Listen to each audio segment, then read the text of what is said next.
आपने गोपाल मंडल का बयान सुना, खुलेआम तौर पर उन्होंने अपनी बात को रखते हुए नजर आए। ऐसे तमाम सारे विधायक हैं जो भले ही खुलेआम तौर पर ये बात नहीं रख रहे हैं, लेकिन कहीं ना कहीं जिस तरह से उनका रुख है वो ये बताता है कि वो पार्टी से बेहद नाराज़ हैं। बहुत सारे लोग फ़ोन नहीं उठा रहे हैं, बहुत सारे लोग जो है कह सकते हैं नीतीश कुमार से मिलना नहीं चाहते। ये नहीं पलट सकते क्योंकि उपेंद्र कुशवाहा ही खुद जेडीयू से बगावत करके ही वो अलग हुए हैं, तो निश्चित रूप से इसमें बड़ा खेल हो सकता है। और एक तरफ जो है जिस तरीके से जीतन राम मांझी भी लगातार वो तो खुलेआम कह रहे थे कि जो है एक रोटी से दो रोटी से काम नहीं चलेगा, तो ये तमाम तरह की बातें हैं जिन पर गौर करने और ध्यान करने की ज़रूरत है। और निश्चित रूप से जो है इसमें हो सकता है बड़ा खेल। आज लल्लन सिंह इस बारे में बोल रहे, हो सकता है लल्लन सिंह कल को किसी और पार्टी में होंगे तो बुराई करेंगे। देखिए आप सम्राट चौधरी जो कभी बुराई करा करते थे नीतीश कुमार की, आज तारीफें नहीं कर रहे हैं, तो ये राजनीति है। राजनीति में हर नेता अपना फायदा देखता है। नमस्कार, मैं नाज़मीन खान और आप देख रहे हैं SPN 9 न्यूज़। आप सभी का बहुत बहुत स्वागत है मेरे खास प्रोग्राम बात सच की में। 12 फरवरी को बिहार में फ्लोर टेस्ट होना है।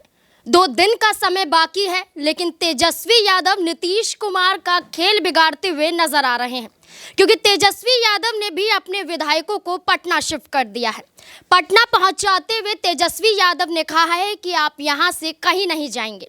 इतना ही नहीं, चुनावी रणनीतिकार और जन सुराज अभियान के प्रमुख प्रशांत किशोर ने एक बड़ी भविष्यवाणी की है, जो ये साबित करते हुए नजर आ रहे हैं कि यहाँ पर नीतीश कुमार का खेल अभी भी बिगड़ सकता है। नीतीश कुमार का खेल कोई और नहीं बल्कि जीतन राम मांझी और उपेंद्र कुशवाहा बिगाड़ सकते हैं। इससे जुड़े हुए तमाम सवाल जहन में बनते हैं। न्यूज़ रूम में मौजूद हैं, जानने की कोशिश करेंगे कि आज बिहार में क्या कुछ होता हुआ नजर आएगा, जहाँ नीतीश कुमार एक बड़ी बैठक करते हुए नजर आएंगे, जहाँ तेजस्वी यादव ने एक बार फिर से अपने विधायकों को गायब कर दिया है, जहाँ प्रशांत किशोर एक बड़ी भविष्यवाणी फिर से करते हुए नजर आ रहे हैं। तो क्या बिहार विधानसभा में नीतीश कुमार की हार क्या तय है? यहाँ पर सिराज मेरे साथ मौजूद है। सिराज, आपका बहुत बहुत स्वागत है। सिराज, बिहार की बात करें, अभी तक यही चल रहा था कि विधायकों को इधर से उधर किया जा सकता है। जहां कांग्रेस पार्टी अपने विधायकों को हैदराबाद पहुंचा देती है, जहां भारतीय जनता पार्टी बोधगया पहुंचा देती है, तो वहीं तेजस्वी यादव भी अपने विधायकों को छुपाते हुए नजर आ रहे हैं। इसी बीच में ये देखा जा रहा है कि आज नीतीश कुमार एक बड़ी बैठक करते हुए अपने विधायकों के साथ नजर आ सकते हैं। तो क्या लगता है कि तेजस्वी यादव ने जो अपने विधायकों को यहाँ पर छुपा लिया, तो वो भी एक बड़ा खेल कर रहे हैं, और बिहार विधानसभा में तेजस्वी यादव क्या इन विधायकों के तहत यहाँ पर बड़ी जीत हासिल कर सकते हैं? जी देखिए, अभी मौजूदा जो बिहार की राजनीति में देख रहे हैं कि सभी पार्टियां, चाहे वो बीजेपी हो जो इस खेल में माहिर है, वो भी अपने विधायकों को छुपा रही है, कांग्रेस भी छुपा रही है, आरजेडी भी छुपा रही है। तो सबको डर है कि कोई किसी के घर में सेंध न लगा ले, क्योंकि जिस तरीके से सरकार अभी बनी है बीजेपी और नीतीश कुमार यानी जेडीयू की, तो कहीं ना कहीं डर है बिहार की राजनीति में इस वक्त। जिस तरीके से हलचल तेज है कि तेजस्वी यादव के विधायक हैं और जेडीयू के विधायक हैं, बीजेपी के विधायक हैं, सब जो है अलग अलग शिफ्ट कर दिए गए हैं। सबको एक दूसरे से डर है कि वो मेरे विधायकों को ना खरीद ले, वो मेरे विधायकों को ना खरीद ले। और आने वाले 12 तारीख का जो होगा बहुत अहम दिन होने वाला है बिहार के लिए, तो वहाँ पे डर है कि कहीं ना कहीं कुछ तो खेला होने वाला है। कुछ खेला तो होने वाला है, लेकिन प्रशांत किशोर ने एक बड़ी भविष्यवाणी कर दी है कि जो उपेंद्र कुशवाहा हैं और जीतन राम मांझी जो बार बार नीतीश कुमार को चुनौतियां दे रहे थे, वो ये कह रहे हैं कि यहाँ पर ये खेल बिगाड़ते हुए तब नजर आएंगे जब एक सीट के लिए वो किसी के साथ भी गठबंधन के लिए तैयार हो सकते हैं। तो क्या इसमें दम नजर आता है? क्या वो भी पलट सकते हैं कोई खेल? जी बिल्कुल, इसमें कोई दो राय नहीं है, पलट सकते, क्योंकि उपेंद्र कुशवाहा ही खुद जेडीयू से बगावत करके ही वो अलग हुए हैं, तो निश्चित रूप से इसमें बड़ा खेल हो सकता है। और एक तरफ जो है जिस तरीके से जीतन राम मांझी भी लगातार वो तो खुलेआम कह रहे थे कि जो है एक रोटी से दो रोटी से काम नहीं चलेगा, तो ये तमाम तरह की बातें हैं जिन पर गौर करने और ध्यान करने की ज़रूरत है। और निश्चित रूप से जो है इसमें हो सकता है बड़ा खेल। देखिए बिल्कुल, यहाँ पर अब तेजस्वी यादव जो यहाँ पर एक्शन मोड में नजर आ गए हैं, जो तेजस्वी यादव ये कहते हुए नजर आते हैं कि खेल तो अभी आगे होगा, खेल तो बाकी है, तो तेजस्वी यादव ने भी खेल कर दिया है अपने विधायकों को छुपाकर। लेकिन इसी बीच में देखा जाए तो लल्लन सिंह यहाँ पर सदन में एक बड़ा आरोप आरजेडी और कांग्रेस पार्टी पर लगाते हुए नजर आते हैं। सदन में ये कहते हुए नजर आते हैं लल्लन सिंह कि यहाँ पर जेडीयू एनडीए के साथ जब नहीं थी, कोई आरोप कोई घोटाले नीतीश कुमार पर नहीं लगे, लेकिन आरजेडी और कांग्रेस पार्टी हमेशा से घोटालों में लिप्त पाई जाती है। तो यहाँ पर आकाश मेरे साथ साथ मौजूद हैं। आकाश, क्या लगता है कि लल्लन सिंह जो सदन में ये बयान दे रहे हैं कि जेडीयू पर कोई भी घोटाले के आज तक आरोप नहीं लगे हैं, लेकिन कांग्रेस और आरजेडी पे हमेशा से घोटाले के आरोप लगते हैं, और हाल ही में तो आप देख ही रहे होंगे जमीन के बदले नौकरी वाले मामले में तेजस्वी यादव, फिर यहाँ पर लालू प्रसाद यादव पर कैसे कार्रवाई होती हुई नजर आ रही है। तो क्या नीतीश कुमार दूध के धुले हुए हैं?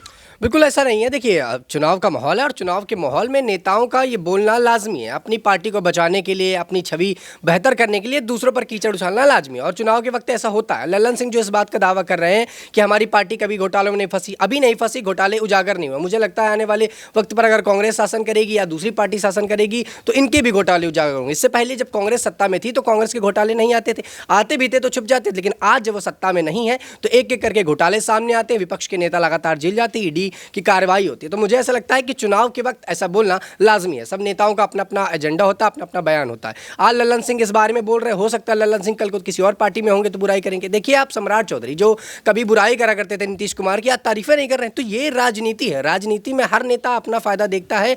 जब पार्टी के साथ जुड़ते हैं तो ये बता देते हैं कि उनसे बेहतर नेता नहीं। रही बात खेल की, तो यहाँ पर तेजस्वी यादव लगातार बोल रहे हैं कि खेला होगा, खेला होगा। गिरिराज ने तो कल आके मीडिया के सामने बोल दिया कौन सा खेला होगा, जो होना था वो हो गया। नीतीश कुमार एनडीए में चले गए, अब बिहार में क्या बचा है? आप एक एक करके सीटें जोड़ रहे हैं, फिर भी आपके पास बहुमत का आंकड़ा नहीं पार कर पा रहे, और एनडीए पूरा बहुमत लेके बैठा है। तो कहीं ना कहीं नीतीश कुमार ने जो किया वो नीतीश कुमार का फायदा था। लल्लन सिंह जो बता रहे हैं वो चुनावी एजेंडा, और ऐसे में लल्लन सिंह का कहना, चिराग पासवान का कहना लाजमी। चिराग पासवान कुछ दिन पहले एनडीए में गए थे, तब बोल रहे थे कि उनके साथ जुड़ रहे हैं, बैठक में जा रहे थे, तो उनको अपना फायदा दिख रहा था कि यार एनडीए में जुड़ेंगे तो उनको फायदा हो सकता है, इसलिए तारीफ कर रहे थे। आज एनडीए उनको एक्सेप्ट नहीं कर रही तो वो बुराइयां कर रहे हैं। तो ये राजनीति है, और राजनीति में जब चुनाव आएंगे या जब फेरबदल होगा तो दूसरी पार्टियों पर कीचड़ उछालना लाजमी है। देखिए, बिल्कुल दूसरी पार्टियों पर तो कीचड़ उछाला जाता ही है, लेकिन बिहार में बात करें और लोकसभा चुनाव की बात करें तो सीटों को लेकर भी यहाँ पर तनातनी जरूर देखने को मिलेगी। यहाँ पर जो लल्लन सिंह अभी सदन में बयान दे रहे हैं, जहाँ उपेंद्र कुशवाहा अमित शाह से मुलाकात करते हुए नजर आते हैं, जहाँ जीतन राम मांझी नीतीश कुमार के खिलाफ बोलते हुए नजर आते हैं, उनके विधायकों को लेकर ये कहते हैं क्योंकि बार बार उन्हें मंत्री बनाया जाता है। तो यही बात का दावा प्रशांत किशोर कर रहे हैं कि लोकसभा चुनाव के दौरान बड़ा खेल तब होगा जब एक एक सीट के लिए यहां पर लड़ाई देखी जाएगी, जब एक सीट के लिए अपनी ही पार्टी को छोड़ने के लिए मजबूर हो जाएंगे, जब नीतीश कुमार को पलटू राम कहा जाता है, जब नीतीश कुमार को नहीं छोड़ा जाता है। तो यहां पर विधायकों की बात करें, यहां पर सांसदों की बात करें तो वो कैसे कम रह सकते हैं। यहां पर अमन सर मेरे साथ मौजूद हैं। अमन सर, ये भी कहा जा रहा है यहां पर कि ना सिर्फ विधायक, ना सिर्फ सांसद, बल्कि जो विधानसभा स्पीकर हैं यहां पर, वो भी खेल बिगाड़ सकते हैं, क्योंकि वो इस्तीफा देने से इनकार करते हुए नजर आ रहे हैं और वो ये कह रहे हैं कि मैं स्पीकर की कुर्सी छोड़ने वाला नहीं हूं। तो क्या लगता है आपको कि अवध बिहारी जो हैं वो भी नीतीश कुमार का खेल बिगाड़ सकते हैं? देखिए, अभी बिल्कुल स्पष्ट इसमें नहीं कहा जा सकता कि वो पद पर रहेंगे या नहीं रहेंगे, और लेकिन ये ज़रूर कहा जा सकता है कि नीतीश कुमार और बीजेपी के जो गठबंधन है उसका खेल जरूर बिगड़ने वाला है, क्योंकि लगातार ये खबर सुनने में आ रही है कि उनके तमाम सारे जो विधायक हैं या तो उनके साथ में है नहीं, और हैं भी तो बहुत ज़्यादा नाराज़ हैं, क्योंकि जेडीयू का खासकर जो खेमा है उसमें बहुत सारे विधायक इस तरह की बात करते हुए दिखाई पड़ते हैं कि बीजेपी के साथ में जो तालमेल आपने किया है वो कहीं से भी तर्क संगत नहीं है। जिस तरह से आपने कह सकते हैं कि आरजेडी का साथ छोड़कर बीजेपी का साथ लिया है, उनके साथ में वो कंफर्टेबल महसूस नहीं करते। आपने गोपाल मंडल का बयान सुना, खुलेआम तौर पर उन्होंने अपनी बात को रखते हुए नजर आए। ऐसे तमाम सारे विधायक हैं जो भले ही खुलेआम तौर पर ये बात नहीं रख रहे हैं, लेकिन कहीं ना कहीं जिस तरह से उनका रुख है वो ये बताता है कि वो पार्टी से बेहद नाराज़ हैं।